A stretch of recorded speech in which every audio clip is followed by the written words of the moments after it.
हमारे पास में दो ऑप्शंस हैं। एक है कि हम पीछे बैठ जाएं गाड़ी में जा करके और अपनी गाड़ी का कंट्रोल, अपनी लाइफ का कंट्रोल किसी और के हाथ में दे दें। दूसरा है कि हम अपनी जो लाइफ का कंट्रोल है वो पूरी तरह से अपने हाथ में ले लें। शॉर्ट टर्म में आपको प्रॉब्लम आएगी क्योंकि एक्सीडेंट्स भी होंगे, डर भी लगेगा, लेकिन धीरे धीरे आप एक परफेक्ट ड्राइवर बन जाओगे। किसके? अपनी लाइफ के। कुछ ढंग का कर जाते हैं अपनी लाइफ में, यानी हाईली सक्सेसफुल हो जाते हैं किसी भी फील्ड में। उनकी थिंकिंग में क्या होता है, वो हमेशा रास्ता ढूंढते रहते हैं कुछ करने का, अपने आप को इंप्रूव करने का। और जो लोग ढंग का कुछ नहीं कर पाते, वो रास्ता ढूंढते रहते हैं जाने अनजाने कुछ ना करने का। वो क्या कर रहे होते हैं? एक्सक्यूजेस दे रहे होते हैं कि मैं करना तो चाहता हूं लेकिन मैं नहीं कर सकता बिकॉज ऑफ दीज रीजंस। तो क्या ये एक रास्ता नहीं है कुछ ना करने का? क्योंकि एक्सक्यूज का मतलब क्या है? आप ब्लेम कर रहे हो किसी ना किसी पर्सन को अपनी लाइफ में। हो सकता है अपने पेरेंट्स को कर रहे हो सकता है अपनी फाइनेंशियल कंडीशन को कर रहे हो, किसी को भी कर रहे हो। लर्निंग एटीट्यूड का मतलब यह है कि हमको सबसे सीखना आना चाहिए, चाहे कोई भी पर्सन है, फिर चाहे वो सक्सेसफुल है चाहे वो अनसक्सेसफुल है। क्या सिर्फ हम लोगों से सीख सकते हैं या अपने आप से भी कुछ सीख सकते हैं?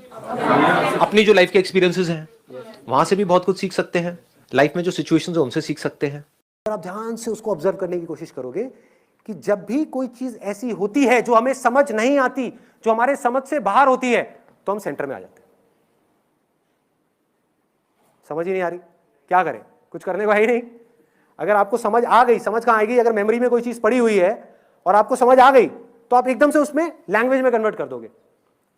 आपने एक ट्रक की आवाज सुनी फॉर एग्जाम्पल बाहर से, और आपको सुनाई दे गई, तो आप क्या कहोगे? अरे ट्रक की आवाज है। ठप्पा लग गया, मतलब माइंड के अंदर कॉन्वर्सेशन शुरू हो गई।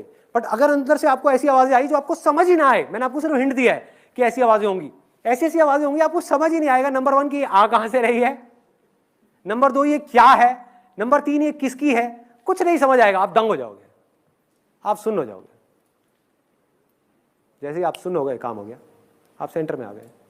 अब चीजें जैसी हैं वैसी आपको दिखने लग जाएंगी। से डरते हैं ना कि छूट जाएगा, तो छोड़ने से कौन डरता है? जिसने कभी पूरी तरह से किसी चीज को पकड़ा ही ना हो, वो छोड़ने से डरता है। जिसने आधा अधूरा पकड़ा हो। फॉर एग्जाम्पल, आप यहां पर आए, आज आपको बड़ा अच्छा लगा, पूरी तरह से अपना 100% आपने यहां पर दिया, अपनी 100% अटेंशन दी, 100% आप यहां पर थे। इसी तरह से अगर 1 साल बाद भी आप जहां पर भी हो, जो भी कर रहे हो वहां पर 100% हो, तो क्या इस मूवमेंट की याद बाकी रहेगी? ये मूवमेंट मर गया ना। लेकिन ये कब जिंदा रहेगा? ये कब आपको तंग करेगा? इसकी मेमोरी कब रहेगी? जब 1 साल बाद आप अपनी लाइफ को पूरी तरह से नहीं जी रहे होगे, तब आपके पास में इसकी याद बनी रह जाएगी। Real maturity is when we are eager to learn, when we are open to learn. पूरी तरह से हम अलर्ट है, अवेयर है हर मूवमेंट में, कुछ नया सीखने के लिए, कुछ नया करने के लिए। अब रुक जाओ, अब बीच में मत बोलना। सुन रहे हो मैं क्या कह रहा हूँ? सुनना इज इंपॉर्टेंट, बोलना इज नॉट इंपॉर्टेंट। आपके अगर 1000 क्वेश्चंस हैं, अगर उन सबके भी मैंने जवाब दे दिए ना, हर एक के 1000, लाखों नए क्वेश्चंस खड़े हो जाएंगे। समझने की कोशिश करो कहाँ से क्या बोल रहा हूँ। जब भी हम परेशान होते हैं हमारी एनर्जी कम होती है, जब हम परेशान नहीं होते हमारी एनर्जी अच्छी होती है, कमाल की होती है। तो अब देखो हम दुखी क्यों होते हैं? It is so simple. Number 1, हमको जो चीजें चाहिए सर्वाइव करने के लिए और वो हमारे पास में नहीं होती है तो हम दुखी होते हैं। वो चीजें कहां से आती है? पैसे से। तो पैसे की वजह से हम दुखी होते हैं? डेफिनेटली होते हैं। कभी ये मत कह देना कि नहीं होते हैं।